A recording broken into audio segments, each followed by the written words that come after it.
ಬ್ರ್ಯಾಂಡ್ಗಳ ಹೆಸರಲ್ಲಿ ನಕಲಿ ಟೀ ಪುಡಿ, ಸೋಪಿನ ಪುಡಿ ತಯಾರಿಸ್ತಾ ಇದ್ದ ಜಾಲವನ್ನು ಪೊಲೀಸರು ಭೇದಿಸಿದ್ದಾರೆ.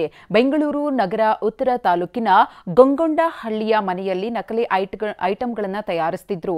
3 ರೋಸಸ್ ಟೀ ಪುಡಿ, ವೀಲ್, ರಿನ್ ಕಂಪನಿಗಳ ಹೆಸರಿನಲ್ಲಿ ನಕಲಿ ಸೋಪಿನ ಪುಡಿ ರೆಡಿ ಮಾಡುತ್ತಿದ್ರು. ಮಾದನಾಯಕನಹಳ್ಳಿ ಪೊಲೀಸರು ಈ ದಂಧೆಯನ್ನ ಬಯಲಿಗೆಳೆದಿದ್ದಾರೆ. 200 ಕೆಜಿ ಟೀ ಪುಡಿ ಮೆಷಿನ್ ಕವರ್ಗಳನ್ನು ವಶಕ್ಕೆ ಪಡೆದಿದ್ದಾರೆ. ಮನೆ ಮಾಲೀಕ ಮಧು ಸಿಂಗ್ ಪರಾರಿಯಾಗಿದ್ದಾನೆ.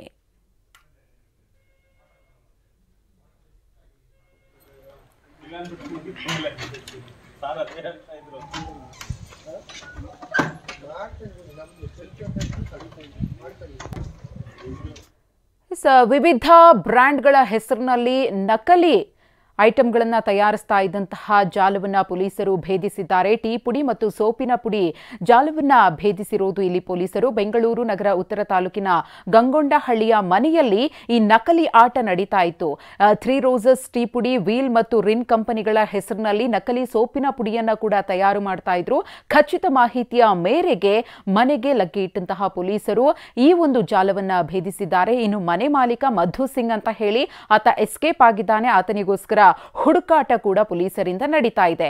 ಈ ಜಾಲ ಇನ್ನೂ ಕೂಡ ವ್ಯಾಪಿಸಿಕೊಂಡಿದೆಯಾ ಅಥವಾ ಇಷ್ಟಕ್ಕೆ ಸೀಮಿತವಾಗಿದೆಯಾ ಅನ್ನೋದ್ರ ಬಗ್ಗೆ ಪೊಲೀಸರ ತನಿಖೆಯ ನಂತರವಷ್ಟೇ ಸತ್ಯಾಸತ್ಯತೆ ಗೊತ್ತಾಗಲಿದೆ.